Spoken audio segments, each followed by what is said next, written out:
everybody, this is Caitlin here, and welcome back to the spoiler season for Force of Will. We are getting right into it here, and we've actually started off with spoilers for the starter decks. In particular, obviously, light is normally first when it comes to spoiling things for different sets and stuff, but since we're getting trial decks and whatnot, we're starting off with getting a massive glimpse into the kind of themes and mechanics of the light starter decks, which obviously, as everyone knows by now, is themed around the Panda King, or the Panda people, whatever we're calling them. I think they're just called pandas because the resonator type just seems to be panda. Don't know if they've got like a particular race like name or people name. They don't seem to by like a quick glance at some of the cards or whatever. But I'm really interested to see these pandas. So let's take a look here at the first one here. We have Diamond, the one-eyed treasury magician. He is a 4-cost. It looks like a guy pretty much, but I was also wondering whether or not we'd be able to tell the genders of these pandas or whatever, because, you know, it is technically an animal, but they've kind of made it clear which ones are male and which ones are female, probably by the armor and whatnot. So that way we can easily identify whether these glittery names actually apply to a guy or a girl. So he is a 1000 resonator. He has the ability here that whenever you gain a gem, resonators you control gain 200 until end of turn. So gems are going to be like a mechanic specifically for the pandas, it seems, and from what we've heard or whatever from the live streams and whatnot from Jordan, it seems to be that gems, or at least every ruler from the starter decks, will have kind of support from not just the first Ancient Knights, but it seems that we might get support for all of them throughout the entire Reiya cluster, which is really nice. It's good to see that the starter deck rulers are getting some support, because that's like, if people are just starting out, that's a good way for people to jump on board with the game. He's also got a second ability here where we can pay 2 light, and target J/resonator you control gains barrier until end of turn. At the bottom here it says, the strength of the diamond is unparalleled. And this panda's kind of looking creepy. He's got like bright red eye. Well, he's got red eye. His other eye is kind of missing. I guess he's lost in the Panda Wars. Next up, we have Blade Onyx, who's a 2-drop resonator, 1 light and 1 void, a 6/6 panda, obviously. This card gains precision as long as you control a darkness gem. So it seems to be that with the pandas, you get different colours of gems. So this one in particular is referring to darkness gems. So they did say that this deck isn't coming with gem tokens, so I'm guessing the best way for you to keep track of all your different colours of gems is to try and have dice corresponding with the correct colour. So say for your darkness gem, a black dice, say for a water gem, like a blue dice, things like that. So thereabouts should be probably alright with the starter deck dice from last set, from Lapis Cluster. But although I know that they didn't have 5 colours for them, I'm pretty sure it was just 4. It just depends really. If you can remember which colour dice or whatever is going for your different gems and whatnot, then you'll be golden. So obviously precision means this card can attack and recover J/Resonator. And the reason why obviously they've got the explanation text for all the kind of keywords and stuff like that is because the starter decks are usually a great way for people to jump on and start playing the game. Hence why the starter decks usually explain some of the key things, whatever. It's said that darkness gems rob those that gaze on them of their mercy. I can see no mercy in this panda's eyes. Next up, we have Blade Ruby, who is looking rather fabulous. I think she might be my favourite design out of all the pandas, maybe. I really like her hat. I really like her. I want to maybe try and draw her at some point, if I can, like, figure out her fancy-looking armour here. She is a 3-cost, actually. She's 1 light and 2 void, 800 panda. This card gains swiftness as long as you control a fire gem. So obviously, fire gem, you know, fire equals swiftness and all that stuff. It's said that fire gems rob those that gaze on them of their decency. So I guess Ruby here just ain't got no decency from her at all. Next up, we have the Blade Sapphire, a 2-drop, which is light and void, 600, a panda, again. This card gains flying as long as you control a water gem, which, trying to imagine a giant armoured panda to be flying is just absolutely hilarious to me. I don't know why, I just find it absolutely hilarious. And like his little helmet here has wings on it. It's like tiny wings. It's like, how do you fly, magical Blade Sapphire panda? How do you fly? It's said that water gems rob those that gaze on them of their common sense. Maybe if you lose your common sense, you just gain the ability to fly. That seems to be a pretty nice trade-off. Next up, we have the Gem Craftsman, which, not gonna lie, obviously she's got some valuable assets here, but overlooking that, she is quite a cutie, I think. I like her design. Her design is really neat. She's a 3-drop. She's 2 light and 1 void, 800. She's not a panda. She's a human, obviously. But she's got white hair, so maybe she can just chill with the panda people or whatever. So When this card enters the field, you can gain a gem of any attribute, so you can kind of like pick and choose which one you want for the given situation. This card gains 200 as long as there are 3 or more different attributes among all gems you control, which is really, really neat. So that's like a good way to try and kind of divvy up the kind of gems that you control. So maybe if you're really wanting that swiftness one, you want to get yourself a red gem, or maybe if you want the kind of the precision panda, or whatever, the onyx one I believe, you want to get yourself a darkness gem. Gem crafting is a highly respected and essential profession. Very interesting. Kind of goes well with this next one here, a 1-drop, the Gem Traitor. I also like this guy as well. He's got a really nice outfit, and, you know, his hair is absolutely fabulous. I love him so much. He's a 300 human. When this card enters the field, you gain a light gem. And at the bottom here, he's like, come and have a look. Gem's so beautiful, you'd swear you'd fallen in love. And all the pandas like around him going, oh, we want these gems. Like, look at that one in like the top left. That one is just like, oh my god, I want these gems.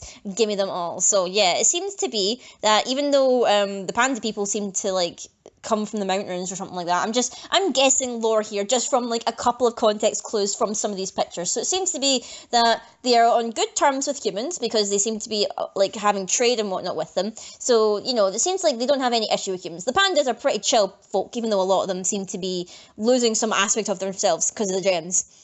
The next one we have here is Jewel Burst, which, oh my gosh, it's just, are you getting like Sonic vibes or something like that from this? I'm seeing like Chaos Emeralds flying about. But it's a 2-drop chant, it is 2 light. As an additional cost to play this card, you banish 2 gems, sadness, you need to lose those pretty gems. You remove target resonator from the game. So I've seen people argue whatever that this isn't really, for 2-drop and losing 2 gems, not the greatest of removal. But considering that one of the latest great ways of removal is Heteroclite Excalibur, which obviously you need to pay 500 life for, that's one cost, obviously, your cost is paying the 500.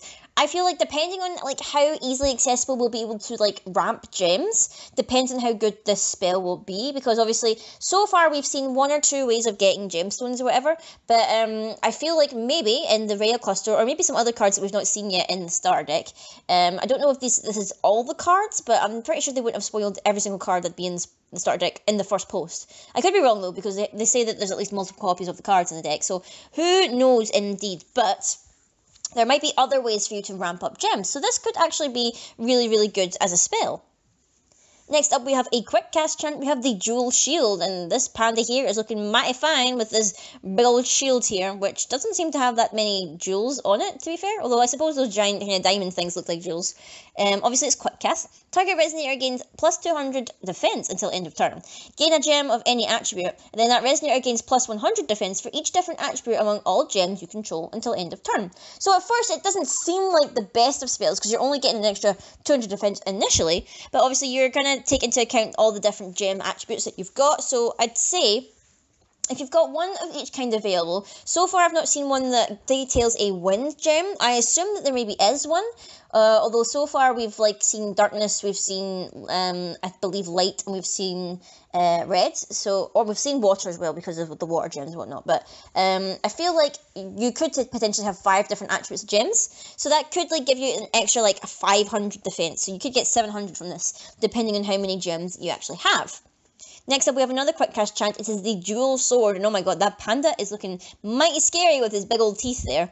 This one is target Resonator gains 200 attack until end of turn. Gain a gem of any attribute, then that Resonator gains 100 attack. So basically, this is like the counter to that. So instead of gaining defense, you're gaining attack, and you're getting another gem. So this is probably like, these 2 cards are probably quite well to play hand in hand with each other, like just so that you can pump up the defense, but you can also pump up the attack, and you're getting technically 2 extra gems. So you could pretty much like vary out your gem pool as such, if like that makes any sense here. Next up, we finally get to see the Panda King himself. He is Tigris Pearlshine, which sounds like such like a dwarven name, but look at this guy. He is so swag with his shiny ass armor and his massive like fur cape collar thing. He is literally bling as all heck. Look at all these jewels that are just like shining off him. He is quite a swag panda and everything. So his judgment here is 3. It's 2 light and 1 void. He is energized for light, of course. At the beginning of the game, we gain a gem of any attribute, so that can help determine a couple of our plays and whatnot. Also, underneath this, there's like a strange symbol with some text, and I believe from reading the article and some discussions and whatnot from the live streams, whatever Jordan has been putting out, thus so far we do not know what this secret text does. It's kind of like a sealed ability, but it's like written in a different language or something like that. But apparently later on we will get to find out what it says, and we'll get to find out what the ability actually does. But currently it is a mystery to us. At the bottom here it says the Panda King who sits at the center of a great city of commerce. So obviously he's pretty chill with like trading and stuff. Like he knows he's got all this stuff that he can just like trade about and everything like that, and get all the gems, all the stuff that he wants. And flipping him over, he becomes the majestic Tigris Pearlshine, Lord of the Mountain. He's an 800 Panda J-Ruler. When he enters the field, you gain 2 gems of any one attribute, so you can't like divvy it up or whatever. It needs to be 2 gems of the one attribute, sadly. But you can do two of these abilities or whatever from 2 different colours of gems. Banish a light gem. This card gains 500 until end of turn. You can only play this ability once per turn. Or you can banish a water gem. This card gains flying until end of turn, which is kind of bizarre to think that, again, the panda is flying, but by the looks of it, he's using some kind of, like, gravitational power or some holy seal beneath his feet or whatever to float upwards. So I guess it's fine. We can allow the panda to fly. And obviously below it, he still has his kind of weird secret text thing. So it counts on both sides of his ruler side.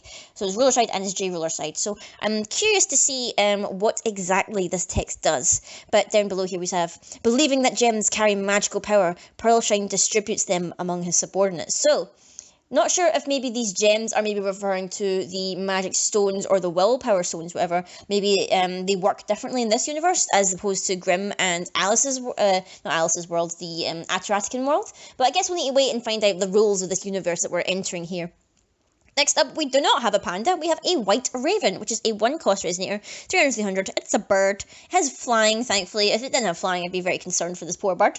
When this card enters the field, you may banish a gem, and if you do, draw cards. So a little bit of draw power here for the light deck, because obviously this seems to be purely mono light. There doesn't seem to be much option to be splashing other colours in this deck currently. So maybe pandas will be strictly light coloured or whatever, or be light themed and whatnot. So you won't be seeing like any dark pandas or any like wind pandas or something like that, because then it wouldn't really work out with the rest of the deck.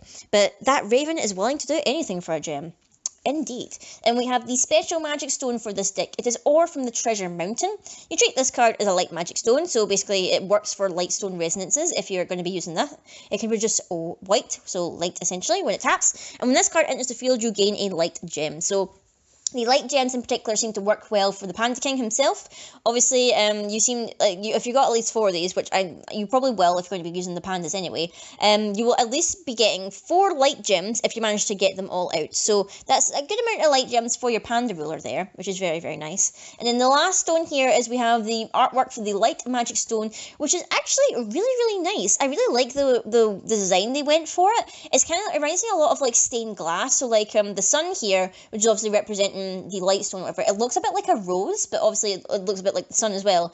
And I don't know if this is some kind of harpy lady. It looks like a harpy lady because it looks like she's not got any arms. Looks like her wings are her arms. So maybe harpies confirmed for Reiya cluster. I mean, I'd like to see harpies. Imagine if like it was like Yu-Gi-Oh did harpy ladies first or whatever, and now Force will be like, hey, we can like take that. It's technically part of mythology. Yu-Gi-Oh hasn't copyrighted it or anything. So please, harpies for Reiya cluster. I would love to see that. That would be amazing.